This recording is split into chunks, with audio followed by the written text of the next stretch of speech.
आवाज कुणाचा? शिवसेनेचा. हिंदू हृदय सम्राट शिवसेना प्रमुख बाळासाहेब ठाकरेंचा. पक्ष प्रमुख माननीय उद्धवसाहेब ठाकरेंचा. आवाज कुणाचा? शिवसेनेचा. अरे पालकमंत्र्यांचं करायचं काय? खाली मुंडकं वर पाय. परिवहन मंत्र्यांचं करायचं काय? खाली मुंडकं वर पाय. भाडेवाढ करणाऱ्या सरकारचा धिक्कार असो. भाडेवाढ करणाऱ्या सरकारचा धिक्कार असो.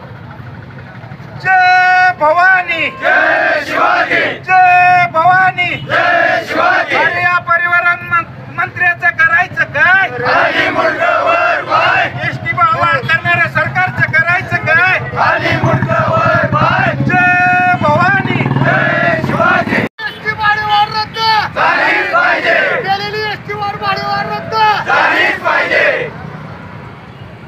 आणि या पालकमंत्र्याचं करायचं काय? खाली मुंडकं वर पाय. परिवहन मंत्र्याचं करायचं काय? खाली मुंडकं वर पाय.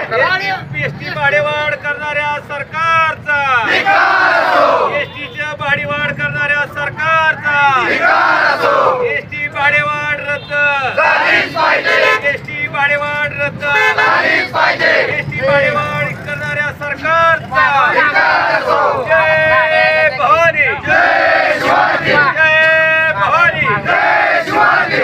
एसटी भाडेवाढ करणाऱ्या सरकारचा धिक्कार असो. एसटी भाडेवाढ करणाऱ्या सरकारचा धिक्कार असो. एसटी भाडेवाढ रद्द झालीच पाहिजे. एसटी भाडेवाढ रद्द झालीच पाहिजे. त्याच्यात आता आधी एकनाथ शिंदे मुख्यमंत्री असताना खाजगीकरणाचा निर्णय घेतला होता.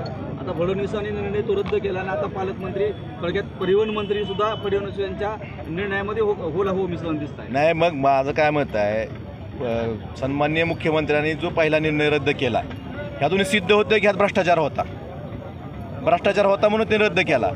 पण त्याच्या आधी जर काही बस असं आल्या असतील, त्या इलेक्ट्रिक बस आल्यात, काही बस आलेल्या आहेत, मग तो निर्णय कुणी घेतला त्याची चौकशी करणार का? आणि ह्या जे दोषी आहेत यांच्यावर सरकार कारवाई करणार का? निर्णय रद्द केला म्हणजे त्याची सगळी चूक सुधारली असं नाही. त्यात जो भ्रष्टाचार झालेला आहे हा भ्रष्टाचार फडणवीस सरकार बाहेर काढणार का, हा आमचा प्रश्न त्यांना आहे. तर सरकार त्यांची एस टी महामंडळाची देणी तिथं देत नाही. सरकार नुसतं योजना जाहीर करतं आहे, पण जे देणं एस टी महामंडळाला आहे ते मात्र देत नाही. ती देणं जर राज्य सरकारनं एस टी महामंडळाला दिलं तर मला वाटतं अशा पद्धतीची भाडेवाढ करायची कुठलीही गरज त्या ठिकाणी महामंडळाला पडणार नाही. एकीकडं सरकार सांगते आम्ही हे मोफत देऊ, ते मोफत देऊ, आणि अशा पद्धतीनं एस टीमध्ये प्रवास करणारा माणूस कोण आहे? सर्वसामान्य माणूस एस टीनं प्रवास करतो.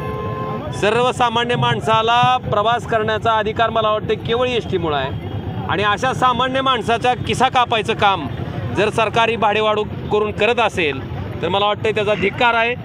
आमची मागणी आहे की तातडीनं जी भाडेवाढीचा निर्णय त्या ठिकाणी एस टी महामंडळाचा घेतला गेला आहे तो ताबडतोब त्या ठिकाणी रद्द करावा आणि सर्वसामान्य माणसाला दिलासा द्यायचं काम त्या ठिकाणी सरकारनं करावं, ही शिवसेना उद्धव बाळासाहेब ठाकरे पक्षाची मागणी आहे. दादा, सध्या जी